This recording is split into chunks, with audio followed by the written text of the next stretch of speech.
Alors bonsoir à tous. Aujourd'hui je vais vous montrer comment vous pouvez augmenter les performances de votre ordinateur si vous avez des problèmes de lenteur et tout. Voilà, ces astuces pourront vous aider, en tout cas je l'espère. Alors pour ce faire, vous aurez besoin d'une clé USB. Si la clé a des données, assurez-vous qu'il y a au moins 4 Go libres sur cette clé là. Voilà. Et vous suivez scrupuleusement toutes les étapes que je vais vous montrer. Ok, c'est parti. Alors, la première méthode, vous venez dans le menu démarrer et vous allez écrire CMD. Lorsque vous écrivez CMD, vous allez voir invite de commande. Vous faites un clic droit. Vous exécutez en tant qu'administrateur. Voilà, on a une fenêtre comme ça qui s'affiche. Vous tapez oui. Nous allons voir apparaître un gros tableau noir et tout. Alors, ce tableau, vous pouvez le rendre un peu plus cool en tapant color A, c'est une commande de couleur. Ensuite, vous tapez une commande qui va nettoyer les différents registres. Donc, c'est dire /S et vous tapez entrée. Ensuite, vous patientez juste le temps qu'il finisse de lister tous les dossiers et tout. Voilà. Ça, c'est la préparation, comment on dit, la mise en bouche. Donc, c'est la première étape. Ça peut prendre du temps en fonction de l'ordinateur de chacun. Voilà, si vous avez des ordinateurs qui ont vraiment duré, le temps peut être plus court. Bon, pour moi, c'est déjà terminé. Et vous tapez Exit, tout simplement sortir en anglais. Ok. Ensuite, on vient dans le menu démarrer encore une fois. On écrit panneau de configuration.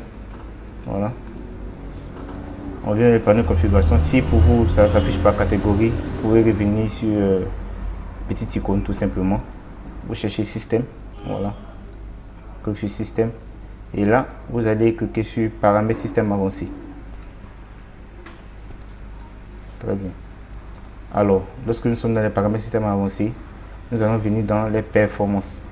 On va dans les paramètres de performance et par défaut c'est sur laisser Windows choisir la meilleure configuration.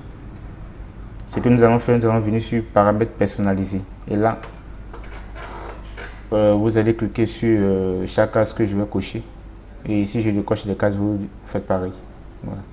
Donc ça vous pouvez laisser, ça vous laisser. Voilà. Bon, afficher le contenu des fenêtres pendant le déplacement, ça dépend de chacun, voilà. Mais si votre ordinateur est très lent, vous pouvez le désactiver. S'il n'est pas aussi lent que ça, vous pouvez le laisser, tout simplement.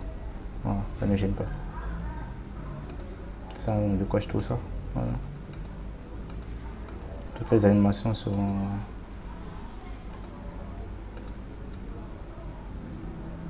Et on laisse les deux derniers. D'ici la police écran, utiliser les ondes pour le nom des icônes sur le bureau.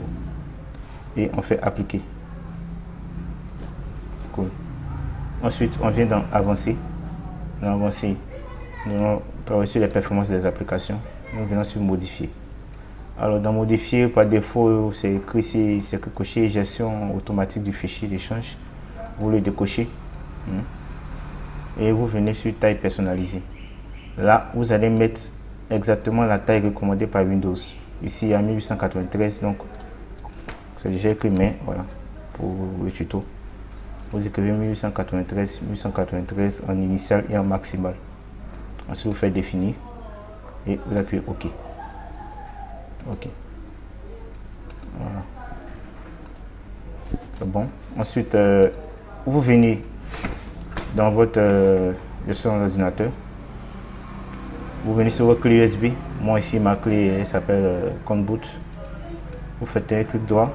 Vous venez sur propriété et vous cherchez Ready Boost. Voilà. Donc dans Ready Boost, chez vous par défaut ça sera là, ne pas utiliser ce périphérique. Ce que nous allons faire, nous allons dédier ce périphérique à Ready Boost. Voilà.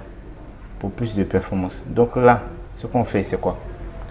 C'est de prendre du stockage dans la clé USB que nous allons transformer en RAM pour l'ordinateur. Voilà, en mémoire RAM pour l'ordinateur. Donc vous venez sur dédié sur Purifier Ready Boost et vous cliquez OK. Ready Boost va charger.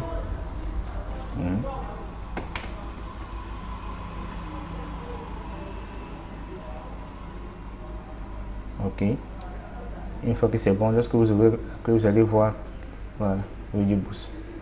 Quand c'est comme ça, c'est que c'est OK.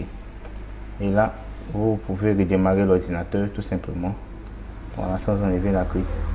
Ou bien si vous enlevez la clé et que vous ne voyez pas ça, vous refaites la même procédure et tout va jouer. Merci et à bientôt.